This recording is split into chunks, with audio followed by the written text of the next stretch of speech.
Hey everyone, it's Mara Allard, and I want to talk about something. So, probably a year and a half ago, whenever I started doing a little channeling here, I expressed to a friend I was a little concerned about how I could be perceived, and she lovingly said, "I'm worried too." And yet, despite her worry and despite my own concern of what people will think, people who knew me when I was a realtor or in corporate America, you know, I was getting further and further away of that personality. And I couldn't help but be concerned. Yet I continued. All along, I have never stopped, even when I was like, what am I doing? I couldn't go back. I tried, I couldn't turn back. It wasn't the way the spirit wanted me to go. So last night, I was relaxing in the bathtub, and I was connected to a group of entities called the Syrians. And they came forward to tell me what I was here for. They said I was here to rebirth myself. To rebirth myself into, not obviously I'm same physical person, but energetically rebirth myself. And I feel like I've been, since 2020, for 6 years, been on this journey of really changing on a huge level. And now I see the world 75-80% of the time through energy. Homes, land, nature, people, everything is energy. And I interact with that energy. And that has been the greatest gift, but it's also been hard to learn to work with it, decipher it, and believe it, and trust it when you can't see it, right? You can't see something. How do you trust it? How do you trust the knowing? How do you trust the feelings, sensations, intuition? That's what I've been continually working on. They also told me once I fully rebirth myself, I will be here to help others rebirth. And trust me, if I can do it, we all can. And that I think I've been doing that all along.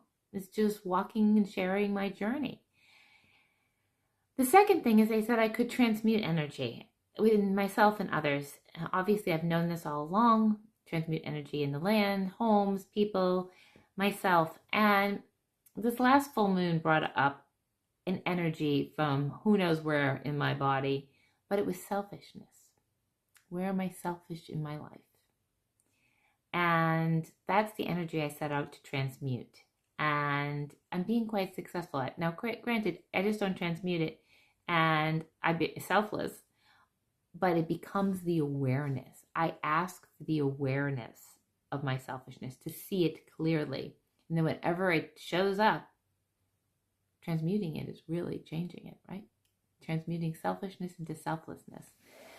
But Spirit shows me my vibration when I practice selfishness and when I practice selflessness. It's quite different.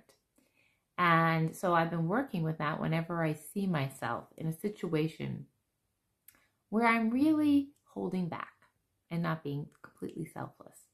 There are times we need to be selfish, but this isn't what this is about.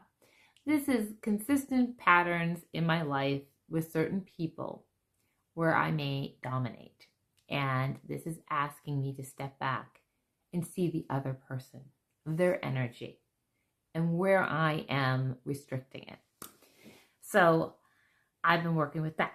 So I guess I'm here to say is that we are all on these journeys, and our journeys are all unique.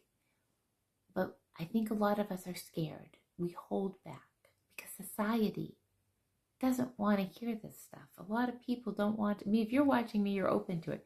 But most people aren't. And so it's scary to step out there and say, hey, I was talking to these entities last night. What were you doing? That's not the conversation I had with people 6 years ago. And yet I can't stop it. And I don't want to.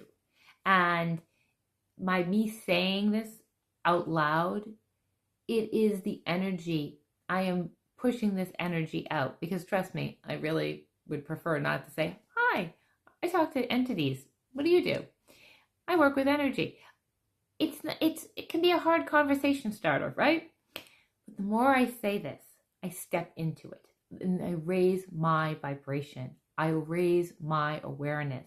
I shift out of one timeline into a different timeline. We're all working in different timelines.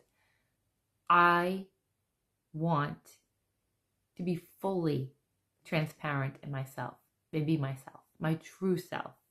It's funny is I have this sacred oil, not something I made actually, it's called True Self.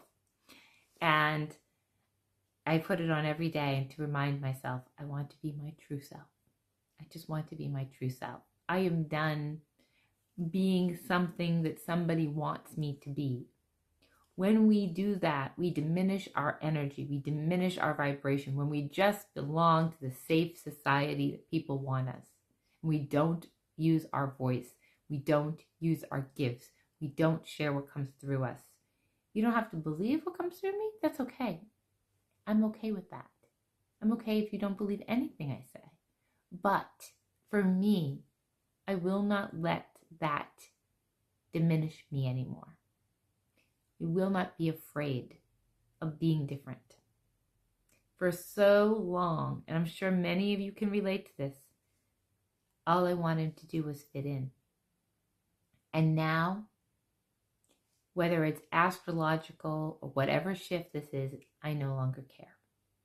I truly no longer care if I fit in or I belong to whatever tribe. My people will find me. The people who work with me choose to work with me. And that's all I can ask for. And I am honored by everybody who has supported me, who has reached out to me, who has worked with me. Thank you. Thank you for making me feel seen, validated, and whole. Have a great weekend. And if you're a mom, happy Mother's Day. And all of us are moms, okay? We have all mothered something or someone at one point in our life, whether that is a pet, whether you're male, female, an animal, anything. We've all mothered somebody, even if it's our own parents or a sibling or a friend. We've all been mothers at some point. So, everyone celebrate yourself this weekend. Be well.